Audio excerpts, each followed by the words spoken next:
Magandang gabi guys. Ito ang ating ulam guys. Yan, magpiprito tayo ng dilis at saka itlog. Dalawang itlog. At ating kamatis. Isasawsaw natin doon sa, ihahalo natin sa, basta yun na yun. Parang gagawa tayo ng sausawan para dito sa ating dilis at itlog. Then guys, luto tayo guys.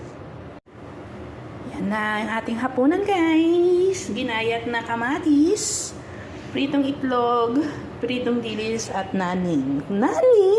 Kain. Kapag natiis mo kung hindi ka usapin, ituloy mo na. Huwag ka nang magparamdam. Piliin mo kung saan ka sasaya. Ayoko namang ipilit yung sarili ko sa taong hindi naman ako mahal. At ayoko namang ipilit ka na mag-stay sa akin kahit ayaw mo na. Ayoko rin na mahal mo lang ako dahil nakakawa ka. Basta kung hindi mo na ako mahal, umalis ka na lang. Kaya ko na sarili ko.